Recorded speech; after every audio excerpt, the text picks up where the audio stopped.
तो हेलो दोस्तों, स्वागत है आपका फिर से हमारी एक और नई वीडियो में। तो दोस्तों, जैसा कि आपको पता है, हम अपने चैनल के माध्यम से आपको स्टॉक मार्केट में ट्रेडिंग करना सिखा रहे हैं। अगर आपको भी ट्रेडिंग सीखनी है तो आज ही हमारे चैनल को सब्सक्राइब करें। तो दोस्तों, आज की वीडियो में हम बात करने वाले हैं कि जो आपका सपोर्ट या रेजिस्टेंस है वो स्ट्रॉन्ग है या फिर कमज़ोर। यानी अगर आप सपोर्ट और रेजिस्टेंस के बेस पर अपनी एंट्री बना रहे हैं तो वो सपोर्ट ब्रेक होगा या फिर नहीं होगा। तो आज की वीडियो में हम यही बात करने वाले हैं। लेकिन दोस्तों, हम पहले ये जान लेते हैं कि सपोर्ट और रेजिस्टेंस क्या होता है। तो दोस्तों, जहाँ से हमारा मार्केट नीचे की तरफ गिरता है उसे हम रेजिस्टेंस कहते हैं, और जहाँ से हमारा मार्केट ऊपर की तरफ जाता है उसे हम सपोर्ट लेवल कहते हैं। जैसे आप इसमें देख सकते हैं कि मार्केट पहले ऊपर गया और ऊपर जाने के बाद मार्केट ने यहाँ पर रेजिस्टेंस लिया और मार्केट नीचे की तरफ आ गया। तो ये पॉइंट हमारा क्या बन जाता है? रेजिस्टेंस। और जब मार्केट नीचे आ गया और नीचे आने के बाद मार्केट फिर से ऊपर गया तो हमारा ये लेवल क्या बन गया? सपोर्ट। यानी मार्केट जहाँ से नीचे गिरता है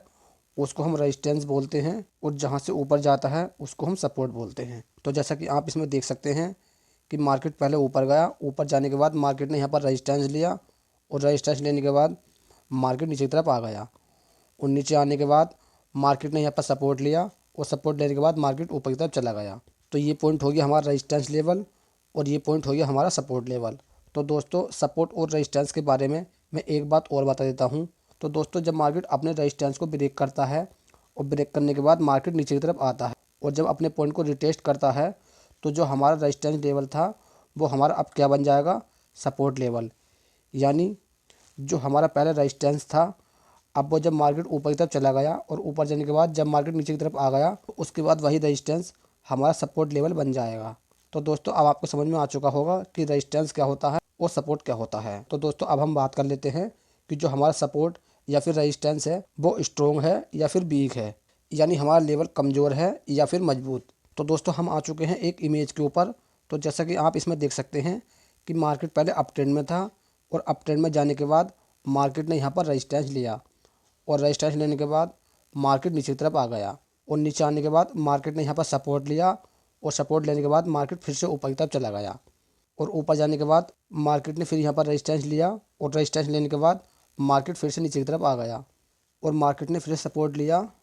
और सपोर्ट लेने के बाद मार्केट फिर से ऊपर की तरफ चला गया, और ऊपर जाने के बाद मार्केट ने फिर से रेजिस्टेंस लिया और रेजिस्टेंस लेने के बाद मार्केट नीचे की तरफ आ गया, और नीचे आने के बाद मार्केट ने यहाँ पर सपोर्ट लिया और सपोर्ट लेने के बाद मार्केट इस बार अपने रेजिस्टेंस को ब्रेक करता हुआ ऊपर की तरफ चला गया। तो दोस्तों, जैसा कि आप इसमें देख सकते हैं कि मार्केट ने जो अपना रेजिस्टेंस लिया है उसका रेजिस्टेंस लेवल केवल एक ही पॉइंट पर है, और उसके नीचे जैसा कि आप इसमें देख सकते हैं कि मार्केट ने जो सपोर्ट लिया है उसका सपोर्ट लेवल हर सपोर्ट पर ऊपर की तरफ है। यानी मार्केट का पहला सपोर्ट ये वाला है और दूसरा सपोर्ट मार्केट का ये वाला है और तीसरा सपोर्ट मार्केट का ये वाला है। यानी जब भी मार्केट ने अपना सपोर्ट बनाया है तो अपने पिछले सपोर्ट के ऊपर ही सपोर्ट लिया है, और सपोर्ट लेने के बाद मार्केट ऊपर की तरफ चला जाता है। यानी मार्केट में बायर इतने ज़्यादा एक्टिव हैं कि मार्केट को नीचे ले जाने के बजाय ऊपर ले जा रहे हैं। तो अब आप इसमें ध्यान से देखिए कि मार्केट पहले ऊपर जाता है और ऊपर जाने के बाद मार्केट यहाँ पर रेजिस्टेंस लेता है, और रेजिस्टेंस लेने के बाद मार्केट नीचे आ जाता है, और नीचे आने के बाद मार्केट यहाँ पर सपोर्ट लेता है और सपोर्ट लेने के बाद मार्केट ऊपर चला जाता है, और ऊपर जाने के बाद यहाँ पर मार्केट में सेलर हावी होते हैं और मार्केट को नीचे की तरफ ढकेल देते हैं। लेकिन इस बार क्या होता है, मार्केट में जो बायर हैं वो इतने ज़्यादा हावी हैं कि मार्केट को इस बार अपने पिछले सपोर्ट से ऊपर ही रोक लेते हैं और ऊपर से ही मार्केट को वापस भेज देते हैं। यानी जिन सेलरों ने मार्केट को पहली बार यहाँ तक नीचे की तरफ गिराया था, उसके बाद जब मार्केट ऊपर गया उसके बाद सेलरों ने केवल यहाँ तक ही मार्केट को नीचे की तरफ गिराया है, और उसके बाद जब मार्केट ऊपर जाता है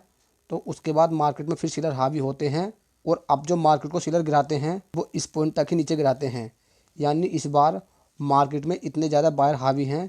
कि मार्केट को जो अपने प्रीवियस सपोर्ट है उससे ऊपर ही रोक लेते हैं और ऊपर से ही मार्केट को वापस ढकेल देते हैं। यानी जब मार्केट इस पॉइंट पर आया तो इस पॉइंट पर आने के बाद बायर्स ने मार्केट को ऊपर की तरफ ढकेल दिया, और ऊपर जाने के बाद मार्केट में सेलर हावी हुए और सेलरों ने मार्केट को नीचे की तरफ ढकेल दिया। लेकिन इस बार मार्केट में और भी ज़्यादा बायर हावी हुए और मार्केट को अपने पिछले सपोर्ट के ऊपर ही रोक दिया, और ऊपर रोकने के बाद मार्केट को वापस ऊपर ढकेल दिया। और ऊपर जाने के बाद फिर से यहाँ पर सेलर हावी होते हैं और मार्केट को नीचे की तरफ ढकेल देते हैं। और जब मार्केट नीचे आता है तो इस बार क्या होता है, मार्केट में और भी ज़्यादा बायर हावी होते हैं और अपने पिछले सपोर्ट से ऊपर ही प्राइस को रोक लेते हैं और मार्केट को ऊपर से ही वापस ढकेल देते हैं। तो इस बार क्या होता है, मार्केट अपने रेजिस्टेंस को ब्रेक करता हुआ ऊपर की तरफ निकल जाता है। तो दोस्तों अब हम इसको चार्ट में समझते हैं कि चार्ट में ये किस तरह काम करता है। तो जैसा कि आप इस चार्ट में देख सकते हैं कि मार्केट पहले ऊपर की तरफ गया और ऊपर जाने के बाद मार्केट ने यहाँ पर रेजिस्टेंस लिया और रेजिस्टेंस लेने के बाद मार्केट नीचे की तरफ आ गया और नीचे आने के बाद मार्केट ने यहाँ पर सपोर्ट लिया और सपोर्ट लेने के बाद मार्केट फिर से ऊपर की तरफ चला गया और ऊपर जाने के बाद मार्केट ने फिर से यहाँ पर रेजिस्टेंस लिया और रेजिस्टेंस लेने के बाद मार्केट नीचे की तरफ आ गया और नीचे आने के बाद मार्केट अगले दिन गैप डाउन ओपन होता है और गैप डाउन ओपन होने के बाद मार्केट फिर से ऊपर की तरफ चला जाता है और ऊपर जाने के बाद मार्केट फिर से अपना रेजिस्टेंस लेता है और रेजिस्टेंस लेने के बाद मार्केट नीचे की तरफ गिरता है। मार्केट इस बार यहाँ पर सपोर्ट लेता है और सपोर्ट लेने के बाद मार्केट ऊपर की तरफ चला जाता है और ऊपर जाने के बाद मार्केट अपने पिछले रेजिस्टेंस लेता है और रेजिस्टेंस लेने के बाद मार्केट नीचे की तरफ गिर जाता है। और इस बार क्या होता है, जहाँ पर मार्केट ने अपना पिछला सपोर्ट बनाया था और इस बार मार्केट ऊपर ही सपोर्ट बनाती है और सपोर्ट बनाने के बाद इस बार मार्केट अपने रेजिस्टेंस को ब्रेक कर देती है। यानी मार्केट ने पहला सपोर्ट अपना यहाँ पर लिया, दूसरा यहाँ पर लिया और तीसरा यहाँ पर लिया। यानी जो हमारा रेजिस्टेंस है वो एक ही पॉइंट है, जो हमारा सपोर्ट पॉइंट है वो बार बार ऊपर की तरफ घटता जा रहा है। इस बात से आप इसमें ये अंदाज़ा लगा सकते हैं कि मार्केट में जो बायर हैं वो हर सपोर्ट पर और भी ज़्यादा एक्टिव हो रहे हैं। तो जिससे हम ये अंदाज़ा लगा सकते हैं कि मार्केट में जो बायर हैं वो ज़्यादा हैं और जो सेलर हैं वो कम हैं, जिससे जो हमारा रेजिस्टेंस है वो रेजिस्टेंस ब्रेक होने के ज़्यादा चांस हैं। जबकि जो हमारा सपोर्ट है वो हमारा इतना ज़्यादा मजबूत है कि जब भी मार्केट नीचे की तरफ आता है तो वहाँ पर इतने ज़्यादा बायर एक्टिव हो जाते हैं कि मार्केट को ऊपर से ही वापस कर देते हैं, जिससे हम मार्केट में ये अंदाज़ा लगा सकते हैं कि मार्केट ब्रेकआउट दे सकती है। तो दोस्तों इसी प्रकार हमारा सपोर्ट काम करता है। जैसा कि आप इसमें देख सकते हैं कि मार्केट पहले ऊपर की तरफ गया और ऊपर जाने के बाद मार्केट ने यहाँ पर रेजिस्टेंस लिया और रेजिस्टेंस लेने के बाद मार्केट नीचे की तरफ आ गया और नीचे आने के बाद मार्केट फिर से ऊपर की तरफ चला गया और ऊपर जाने के बाद मार्केट नीचे की तरफ आ गया। यानी जहाँ पर बायर मार्केट को पहली बार यहाँ तक ऊपर लेकर गए थे, जबकि दूसरी बार मार्केट को बायर केवल यहाँ तक ही ऊपर ले जा सके हैं। यानी जो दूसरी बार में बायर्स मार्केट को यहाँ तक लेकर गए हैं, अगर बायर्स मार्केट को इससे ऊपर की तरफ ले जाते तब हम ये सोच सकते थे कि मार्केट में यहाँ पर बायर्स ज़्यादा हैं, तब हमारी कॉल की तरफ एंट्री बन सकती थी। लेकिन जब मार्केट यहाँ से ही रिवर्स हो गया, यानी अपने पिछले रेजिस्टेंस से मार्केट ने नीचे ही स्विंग बना दिया, तो जिसे देखकर हम ये अंदाज़ा लगा सकते हैं कि जो हमारा सपोर्ट लेवल है वो वीक है। यानी मार्केट में सेलर ज़्यादा हावी हैं जबकि बायर्स कम हावी हैं। अगर मार्केट में बायर्स होते तो मार्केट ऊपर की तरफ चला जाता, जबकि इसमें सेलर्स हावी हैं तो सेलर्स ने अपने पिछले रेजिस्टेंस से नीचे ही मार्केट को नीचे की तरफ ढकेल दिया। तो इससे हम ये अंदाज़ा लगा सकते हैं जो हमारा सपोर्ट लेवल है वो टूट सकता है। तो जैसा कि आप इसमें देख सकते हैं कि मार्केट पहले ऊपर गया और मार्केट ने यहाँ पर रेजिस्टेंस लिया, रेजिस्टेंस लेने के बाद मार्केट ने यहाँ पर सपोर्ट लिया और सपोर्ट लेने के बाद मार्केट ऊपर गया और ऊपर जाने के बाद मार्केट यहीं से ही रिवर्स हो गया